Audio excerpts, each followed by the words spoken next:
Any other questions or comments people want to share from your own experiences? Go ahead again, Bill. No, go ahead, Liz. Liz. I was to say, I gather that you were a little bit younger, so you weren't right there when she was breaking through all those barriers. But I can remember her in the distance as a young person. And I thought you captured so well how it felt to just see like a little article, even if it was on the women's section, about her and what she was doing. She really was a groundbreaker.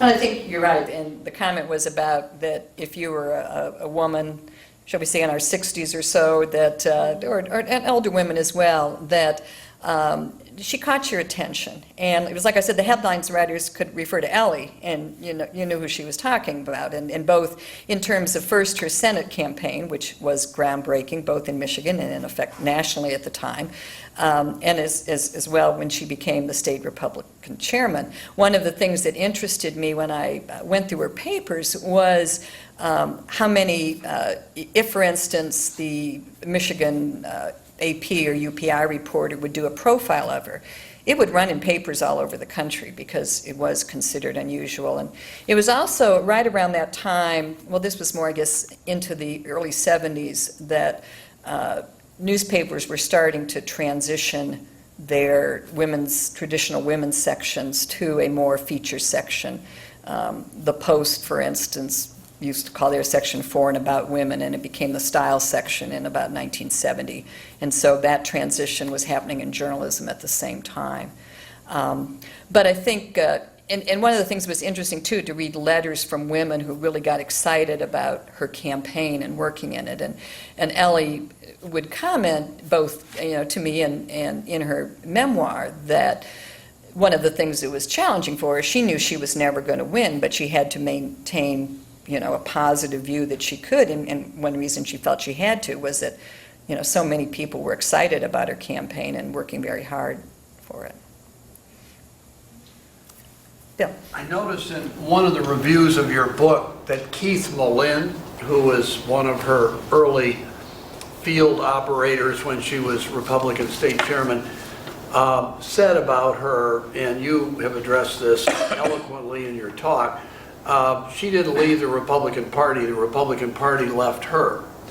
How accurate do you really think that is in a way? I know you talked about later the Republican Party took a turn to the right, but I remember talking to Elly Peterson in the late 60s, and she was already concerned that the Nixon administration was too far to the right and too conservative, and today Richard Nixon probably isn't acceptable at all to modern republicanism. So, I mean, how much did she actually change her views, or do you think she was absolutely pretty much rock solid, the same in her philosophical outlook and ideology from the time of Larry Lindemer in the late 50s all the way up until the end?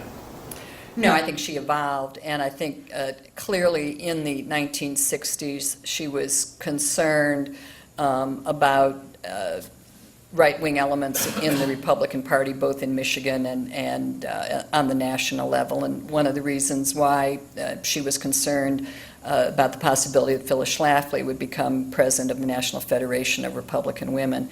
I think that the men that she championed were in the Romney, Rockefeller, Bill Scranton, that kind of mold.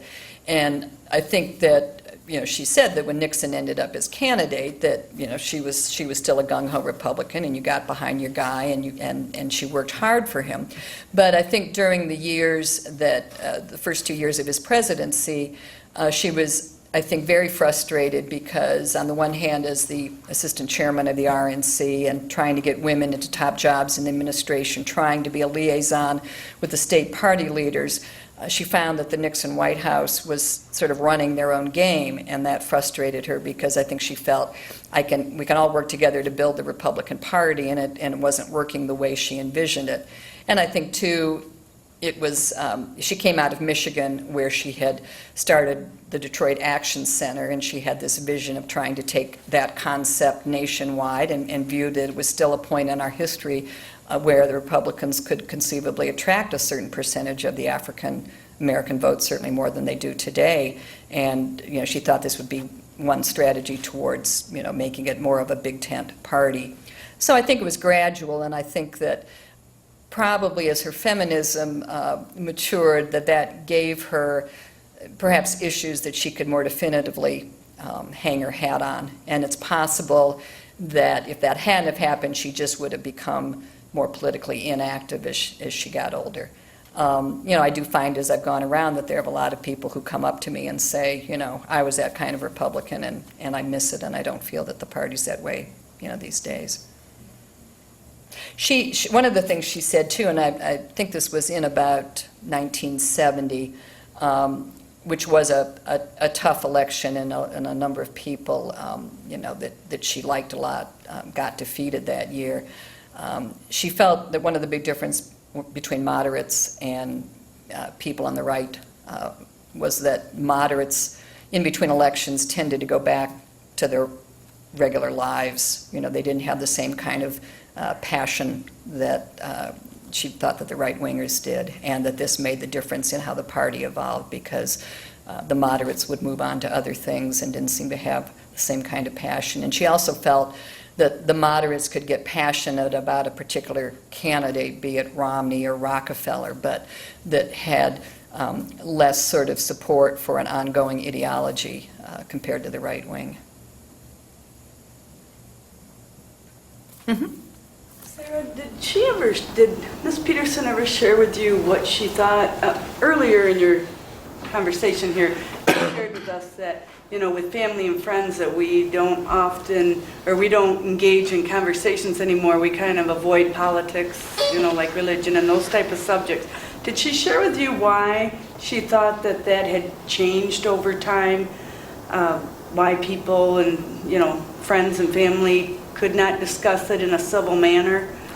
Well, I think, and the question was about whether Elly Peterson had shared with me her views about why the increase in polarization had occurred. I think it's been fueled by the media culture we live in now. And also, I think one of the contributing factors is, frankly, the last couple of rounds of redistricting, in which particularly like in Congress or in the state legislatures, political districts are being drawn so that candidates can be assured of election. The Republicans will put Republicans into their districts, and the Democrats will put it in theirs, and they'll kind of say, this is how we're going to divide the world. And what it means is that the politicians in those kinds of situations, because they're playing to their base, it makes them take, I think, more extreme positions than they would if they had a electorate that was, better balanced or not chosen in the way. And I think that it's unfortunate that, again, the way our media culture has developed in the past few years, that the good news is you have more voices, the bad news is you have more voices. And the way people, feel that they can get to be heard is sometimes, unfortunately, by being more strident. And because we have more media outlets now, it also means that we can tend to follow the media outlets that we tend to agree with. We have less of a kind of the big media common experience that we did, I think, certainly back in the 50s or 60s or 70s, when I was growing up. So I think all of these things contribute. And when Elly and I talked about it, we didn't. I think she was concerned, and of course we were watching cable news there, and you can see the extremes and that particular medium has provoked, and that has contributed. But I think what it does is it increases the emotionalism around politics more so than rational discussion, and that's one of the things that makes it more difficult. I'm curious, did Elly Peterson have the kind of a friendship or relationship with Martha Griffiths in their support of the Equal Rights Amendments? Did they work together? Yes, the question was Elly Peterson's friendship with Martha Griffiths. And of course, when she started off in politics, and she writes about this, that when she went to work for the Republican Party, the Michigan Democratic Party seemed to be on the ascendancy with all these people like Phil Hart and Martha Griffiths and her husband and Neil Stabler. And so she viewed her, obviously, as a very talented competitor. But they became close later in their life. And Griffiths succeeded in getting the ERA discharged from the House Judiciary Committee during the time when Elly Peterson was assistant chairman of the Republican National Committee. And when Elly was in Washington at the time, was the first time that women were appointed as generals by President Nixon. And so she hosted a reception to mark this occasion, and because she viewed it as a victory for women rather than a victory for Republicans, she invited her counterpart from the Democratic National Committee over to share in this reception. And I bring this up only because the day that this event happened was the day Griffiths, I guess it was the day that it actually passed the House, and they were very surprised at how fast it passed Congress, which was sort of caught everybody by surprise. Suddenly they had all these states passing it, falling into line, and it was just those last few states that gave them fits. And then, of course, Griffiths was Blanchard's running mate when she came out and endorsed Blanchard, so she would have had some interaction with her at that time as well. Jimmy? Yeah, Sarah, is this your first book? This is my first nonfiction book. I've written a couple of novels, and if you asked me which is harder, a novel or a nonfiction book, I'd say a nonfiction book because you can't make it up. And is there another book in your... Well, at first I'm going to take a little break, but I will say that I like to think that my experience as a novelist helped me in writing this book because you learn a lot along the way in terms of telling a story and the pacing and trying to understand a character, and I hope that served me well in doing this book as well. Bill Ballinger talked a little bit about your start at the Michigan Daily. Would you just kind of give us a little overview of your career and what led you to the Washington Post? Well, sure, briefly. The question was about how my career had evolved, and I started off at Michigan as a journalism major and went over and began working on the Daily my second semester in college, and had a bunch of different jobs there, and as Bill noted, ended up as editor-in-chief. I was very fortunate in that I had 2 summer internships during my college years. I was lucky, and one of them was a Dow Jones newspaper fund copy editing internship, and I spent that summer on the Akron Beacon-Journal, which was a night newspaper, and that job then led to a reporting internship the next summer on the Miami Herald, and it was a great summer to work on the Miami Herald because it was 1972 when both of the national political conventions were in Miami, so it was a great front row seat on politics. But as best as I can determine, it was not a convention that Elly Peterson actually attended, so that was kind of an interesting twist.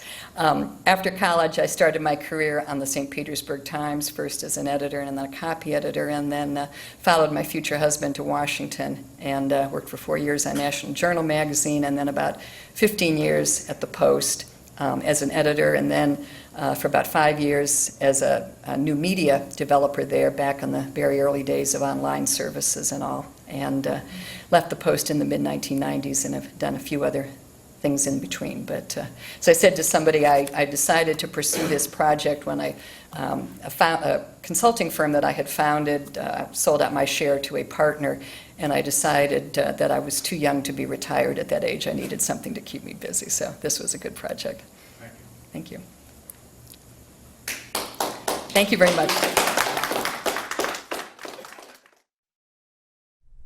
For more information, visit the publisher's website, press.umich.edu, and search Elly Peterson.